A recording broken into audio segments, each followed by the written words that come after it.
Welcome back to the deep dive. I'm really glad you are here with us today because we are doing something a little bit different. Yeah, we are. Usually when we sit down to talk about work, about craft, high performance, getting better at the thing you spend 8 or 10 or 12 hours a day doing, we are almost always looking for additions. Right, the additive solution. Exactly. We are looking for the more. That is the default setting of the modern professional, isn't it? I mean, we are constantly scanning the horizon for the new app or the new workflow or some complex theory. Or a new piece of gear. Yes, the gear that is finally going to unlock our potential. We want the hack. We want the additive solution because we basically want to buy our way out of a creative block. Exactly. We want the thing we can just download that makes the hard stuff easier. Yeah. But today, we're looking at a source that argues the exact opposite. Very harsh opposite, actually. Very harsh. We are looking at a lesson that is terrifyingly simple, but also, I think, incredibly difficult for a lot of us to actually swallow. We are diving into the absolute Bible of the animation industry. The Animator Survival Kit? Right, by Richard Williams. And when you say Bible, you really aren't exaggerating for the listener here. This isn't just a textbook. It is the text. It's mandatory reading. Oh, absolutely. If you are in animation, you own this book. If you don't own this book, you probably aren't really in animation. It is the standard against which everything else is measured. It's this massive, dense volume just full of walking cycles and spacing charts. Right, it's intimidatingly thick. Yeah. But we aren't talking about the whole book today. No, thankfully no. We aren't talking about walk cycles or weight or overlap or how to draw a horse. We are zooming in microscope style on chapter 5, specifically lesson 1. Which is fascinating right out of the gate. It really is. What struck me immediately right off the bat is that this lesson, in a book about drawing, has absolutely nothing to do with drawing. Not a single line about anatomy. Nothing about perspective. There is nothing about timing charts or exposure sheets. If you flip to chapter 5 looking for a tutorial on how to hold your pencil, you are going to be very surprised. It's not about physics. It's not about software. It is purely psychological. Completely psychological. It is about a switch that you need to flip off. And that is where the friction lies.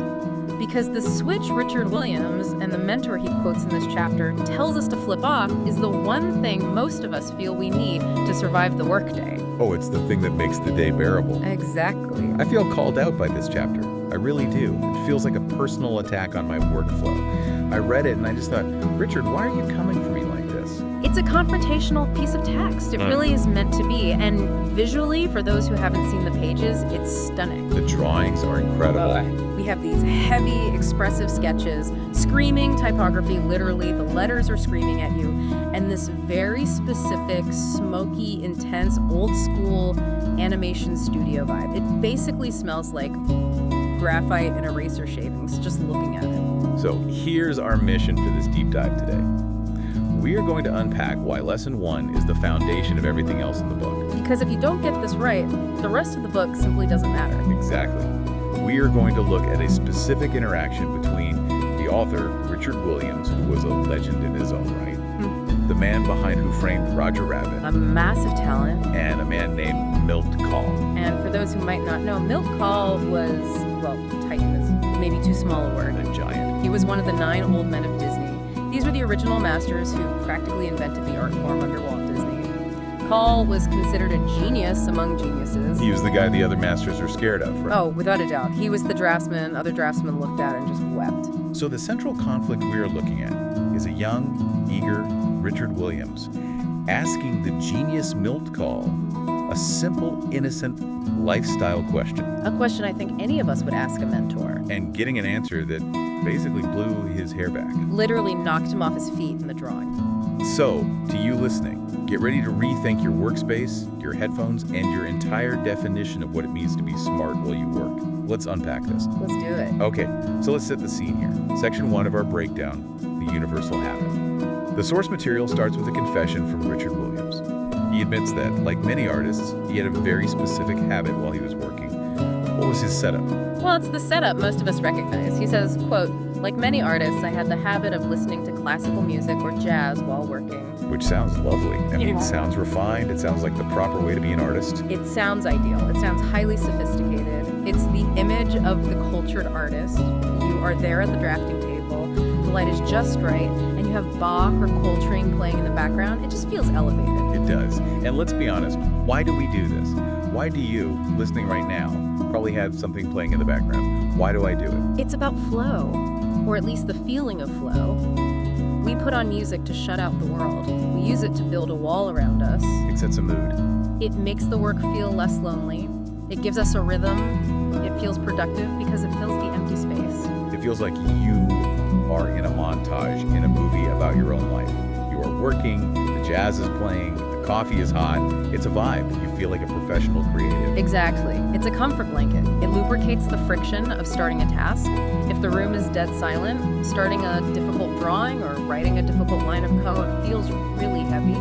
If there is music, you can kind of slide into it. It masks the struggle.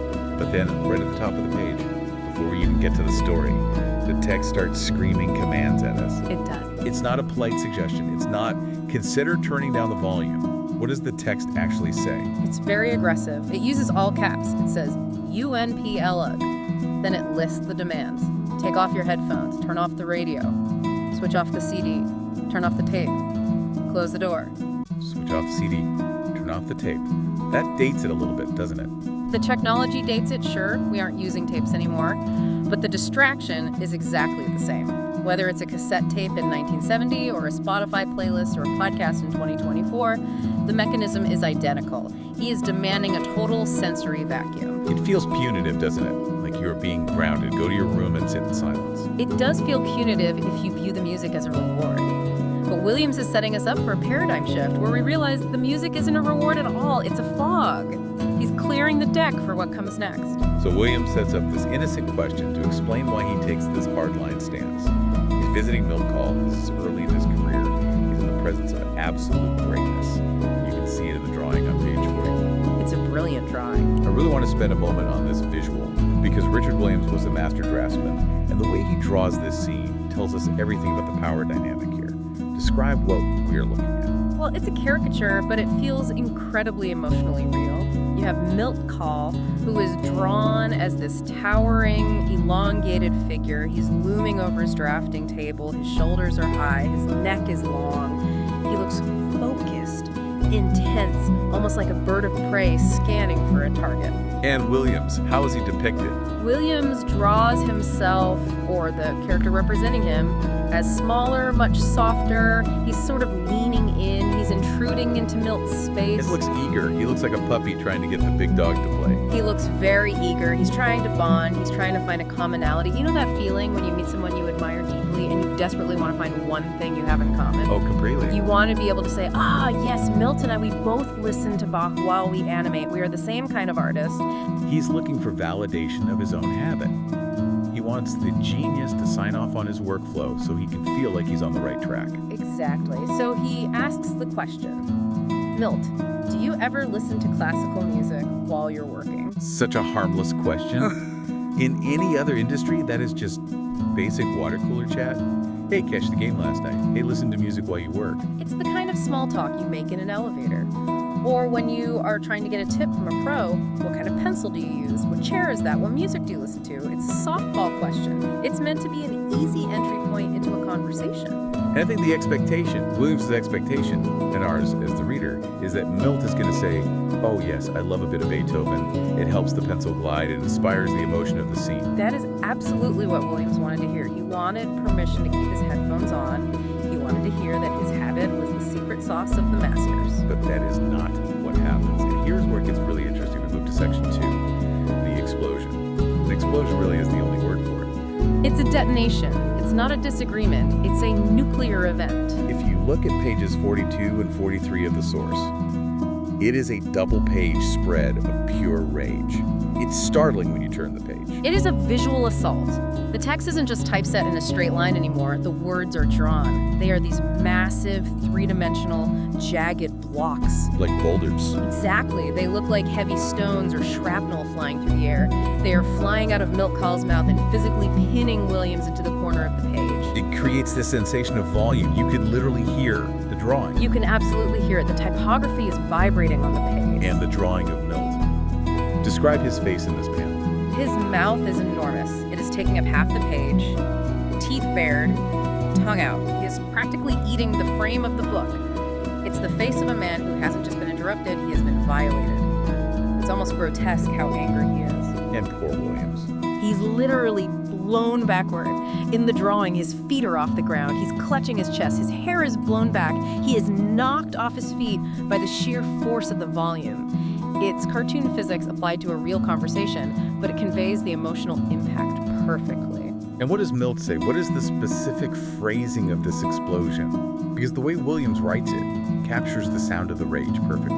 Well, the text captures the stuttering of extreme anger. You know when you are so angry your brain is moving faster than your tongue? Oh, yeah. It says of all the stupid questions I have never heard. I love that stutter. Stupid.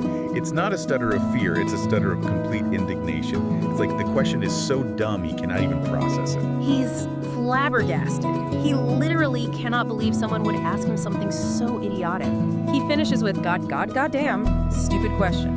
Goddamn, he really doubles down on it. He triples down on it. He is hammering the point home. He wants there to be absolutely no ambiguity about how he feels. So let's pause and unpack this reaction. Why the rage? If I ask a colleague, hey, do you listen to podcasts while you code? And they say, no, I prefer silence. That's a perfectly normal interaction. But Milt acts like Williams just insulted his mother. Or worse, insulted his art. I think this is crucial to understanding the expert mindset here, and specifically the Milt call mindset. Milt isn't just annoyed that he was interrupted, he is deeply offended. He views the question as a fundamental misunderstanding of the work they are doing. Like, by asking the question, Williams proved he doesn't actually understand what animation is. Precisely. To Milt, animation is a high-wire act. It requires total cognitive immersion. The idea that you could have part of your brain occupied by a symphony while you are trying to breathe life into a character. To Milt, that's an insult to the difficulty of the task. It suggests that animation is something you can do on autopilot. That you can just groove through it. That it's just manual labor. Moving the pencil. Right. And for Milt Kahl, the Disney light animator, the man responsible for Shere Khan in The Jungle Book and Madame Medusa and the Rescuers, animation is not a groove. It is a war. It is an intellectual struggle. He is fighting for every single frame. And if you're fighting for your life, you don't have a jazz band playing in the corner. That is a very powerful reframing. We tend to romanticize the flow state as this effortless musical experience. Milt sees the work as a battle that requires every single ounce of attention. And that leads us perfectly into section 3, the philosophy of not smart enough. Because after the screaming, after the goddamn stupid question, Milt delivers the reason. And this is the nugget. This is the thing I cannot stop thinking about since we started researching this deep dive. It's the pivot from rage to humility, which is highly unexpected from a man with an ego the size of Milt Kahl's. It's a complete paradox, isn't it? Read the quote for us. This is on page 44. The screaming is stopped, or at least the stuttering is stopped, but the message is loud. Milt is still shouting, by the way. The text is still jagged and huge. He screams, I'm not smart enough to think of more than one thing at a time. I'm not smart enough. That is the core argument. I am not smart enough. Okay, let's really look at that. Milt Kahl, genius, legend, one of the absolute best to ever do it. People studied his pencil tests like they were religious texts. And his argument is not, I am too focused or I am too disciplined. It is, I am not smart enough. It turns our entire understanding of intelligence upside down. We tend to think of geniuses as people with surplus brain power. We think, oh, Einstein could probably solve physics while playing the violin. We think intelligence means the ability to multitask. We think being smart means you have cycles to spare. Right. I am so smart I can do 2 things at once. I can code, listen to an audiobook, I can write and watch TV. We wear that multitasking ability as a badge of honor. It proves we are high capacity. Milt Kahl flips that entirely on its head. He is defining intelligence and work not as capacity, but as allocation. Allocation. Break that down for the listener. What do you mean by allocation? Imagine your brain has 100 units of processing power. That is your total budget for the moment. Milt Kahl is saying that to animate a scene, to make a character live, breathe, act, and feel real, requires exactly 100 units. Maybe 105 units. It takes absolutely everything you have. Okay, so there is no surplus whatsoever. Exactly. If you listen to music, even background music, that takes, let's say, 5 units or 10 units. Because part of your brain is processing the melody or the rhythm or the emotion of the song, even if you aren't actively singing along. Exactly. Even if it is subconscious, your auditory cortex is lit up. You are processing data. You are monitoring the environment. So now you only have 90 or 95 units left for the animation. And Milk Call is saying, I need the full 100. He's saying, I am not smart enough to do this job with only 90 units of my brain. And the implication, the insult hidden in the humility is, if I, Milk Call, the greatest animator alive, am not smart enough to do this with 90% of my brain, what on earth makes you think you are? Ouch. That is the sting in the tail right there. It's a devastating takedown of the ego. It really is. Williams was looking for validation. We're both smart. We both like music. Milt says, no, the work is much harder than you think, and you are not nearly as smart as you think. In the drawing on page 44, Milt is still hunched over, shouting this logic down at Williams. And Williams is drawn in this tiny, frightened bubble in the corner. He has been completely reduced. He looks like a child who just got scolded by a giant. And he says in this tiny text, I won't do it anymore. He surrenders immediately. He just crumbles. But this brings up a fascinating point about the danger of split focus. Milt implies that the music isn't just a distraction, it's a theft. It literally steals your smarts. Yes, and I think that's a very modern lesson too. We often feel like we are multitasking effectively, but the neuroscience in Milt's intuition says we are really just rapid switching. We are toggling back and forth between the task and the distraction. And every time you switch, or every time you split that focus, you are degrading the quality of the primary task. You are making yourself effectively stupider. So Milt is admitting limitation. He's saying, my hardware has a limit. I cannot run animation.exe and Beethoven.mp3 at the same time without the frame rate dropping. That is a perfect analogy. And as a perfectionist, he absolutely refuses to accept the dropped frames. He refuses to output anything less than his maximum capability. It's a challenge to our arrogance. Right. I think we can handle it. He knows he can. Maybe that's exactly why he's the master. He knows his limits much better than we do. Self-knowledge is a huge part of mastery. Knowing what drains you, knowing what distracts you, knowing that you aren't a superhero, you are a biological machine with very real constraints. So what happens next? Williams is scraped off the floor. He has been yelled at by his hero. Does he actually listen? Because sometimes you get advice, you nod, and then you go right back to doing what you were doing because it's comfortable. He does listen. He takes it deeply to heart. And this brings us to section 4. Facing the silence. Williams says, since it came from a genius, this made quite an impression on me. I would certainly hope so. If Milk Call screams in your face, you tend to remember it. It's a traumatic learning event. So he changes his behavior. He goes back to his desk, he unplugs, he faces the silence. And this is the part where the rubber meets the road. Because silence is really hard. Silence is terrifying. When you take the headphones off, you are suddenly alone with your own thoughts and your own inadequacies. And Williams describes a very specific change in his workflow that happened because of that silence. It wasn't just that the room was quiet. The way he worked changed. The actual mechanics of his thinking changed. This is the subtle part that I think is easy to miss. He says, before he would sit there swirling my pencil around. Okay, visualize that. You are listening to jazz. You have got the pencil on the paper. You are kind of doodling, making circles, waiting for inspiration. You are riding the rhythm. You are letting the music carry you. You are hoping the idea will just float in on the melody. It's very passive. Exactly. It's passive. You are waiting for the muse to strike. You are keeping your hand moving so you feel busy, but your brain is coasting. You're effectively procrastinating while holding the pencil.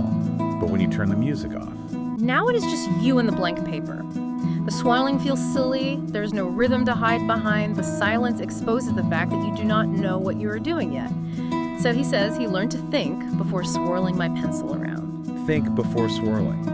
That sounds simple, but it is a massive shift. The silence forced him to confront the problem intellectually before he tried to solve it physically. He couldn't just move his hand and hope. He had to use his brain. That is profound. The music was a buffer.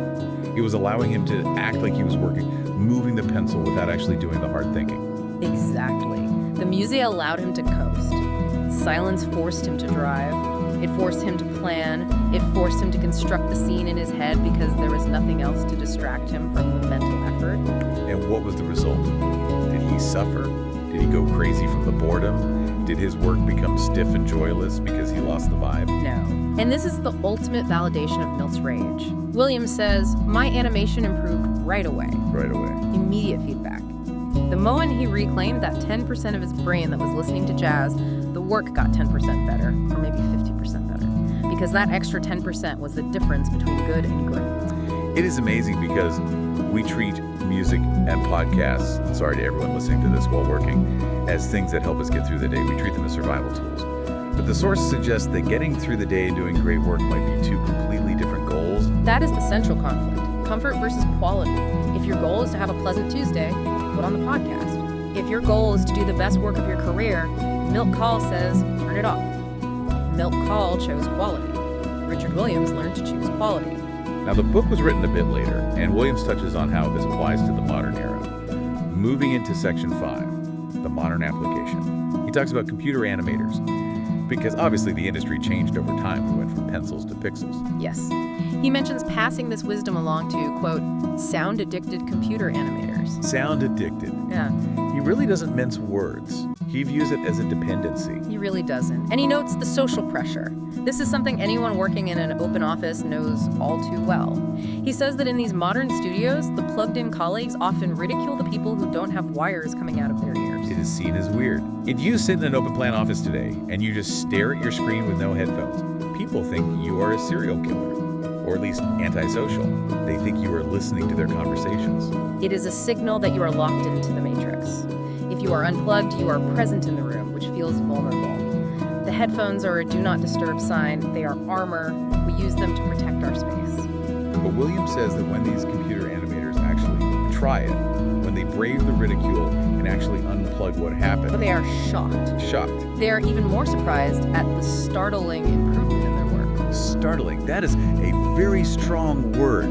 It's not just, oh, I got a bit more done. It's, whoa, I didn't know I could do this. And this proves the universality of the lesson. It does not matter if you're using a pencil on paper in 1960 or a stylus on a tablet in 2024. It does not matter if you are animating, coding, writing, or designing. The brain works exactly the same way. The distraction of audio is a universal dampener on quality. It is irrelevant whether the tool helps you draw curves better. If your brain isn't directing the tool with 100% force, the tool is useless. The computer doesn't do the thinking for you. Precisely. The medium changes, but the psychology does not. We often think technology changes the rules of cognition. Oh, the computer handles the heavy lifting now. But the creative spark, the decision-making, still happens in the wetware, in the brain. And that needs wiring. So, we have had the screen. We have had the realization. We have had the proof. Now we get to the synthesis. Section 6, the motto. The final visual in the source material, page 45. Describe this photo. It's a photograph, not a drawing this time. Yeah, right. It is a grainy black and white photo. It feels like a documentary shot. The caption is, Portrait of the Artist After Receiving Lesson 1. And what do we see? We see an artist, presumably Williams, or one of his disciples, seen from behind. He is hunched over a desk in a cluttered studio. It looks like a classic animation cave. Stacks of paper, light tables, but the focus is on his back. He is wearing a dark jacket. And on the back of the jacket, in big white applique letters, like a varsity jacket, is a slogan. What does it say? It says, animation is concentration. Animation is concentration. That is the summary of the entire deep dive today. That is the thesis. It doesn't say animation is drawing. No. It doesn't say animation is timing, or animation is fun, or animation is art. It says animation is concentration. That is a massive redefinition of the job. It is. It shifts the definition of the skill from a manual one, what your hands can do, to a mental one, how hard you can focus. It suggests that the difference between a master and a novice isn't just hand skills, it is the ability to sustain intense, unbroken focus for long periods. If we connect this back to Milk Call screaming, The scream makes perfect sense now. Milk Call wasn't just being a grumpy old man. He wasn't just being a jerk. He was protecting his asset. His asset was his concentration. The question about music threatened that asset. It threatened the very thing that made him Milk Call. he knew that concentration was the fuel for the genius. If you dilute the concentration, you dilute the genius. He was guarding the flame. Exactly. The jacket is the peaceful version of the scream. The scream is the defense, and the jacket is the philosophy. So animation is concentration. But really, you can fill in the blank. Coding is concentration. Writing is concentration. Deep work is concentration. Any task that requires you to create something from nothing requires that 100% allocation. You cannot create maximum value if your mind is split. It is scary, though. Yeah. I want to go back to that fear we touched on earlier. Why is it scary? Because if you strip away the music and the podcast and the background noise and the work still isn't good, you have nothing to blame. That is the vulnerability. If I am distracted, I could say, oh, I just couldn't get in the zone today. The music was off. I was multitasking. If I am unplugged in total silence and I cannot do it, then I cannot do it. The failure is entirely mine. That is the fear. The noise is a buffer against our own insecurity. It gives us an excuse. It clouds the mirror. Milkal had the courage to say, I am not smart enough to multitask. But he also had the courage to face the silence and see what he was smart enough to do. He was willing to be alone with his own limitations. And evidently, he was smart enough to animate the Jungle Book. So it worked out for him. The silence paid off. It certainly did. He produced some of the greatest acting in the history of the medium. So let's wrap this up. We've gone from a casual question about jazz to a fundamental restructuring of how we view intelligence and work. We learned that multitasking is a myth, even for the giants of the industry. We learned that flow isn't always about a soundtrack. Sometimes it is about the terrifying clarity of silence. We learned that the innocent habits we have might be the very things holding us back from the next level. And we learned that if you want to improve your work, startlingly, you might not need to buy anything. You do not need a new tablet. You do not need a new plug-in. You might just need to turn something on. Just hit the switch, flip it to off. So here is the challenge to you, the listener. And I say this knowing fully well that you are likely listening to us right now while doing something else. The irony is certainly not lost on us. We are the distraction Milkal warned you about.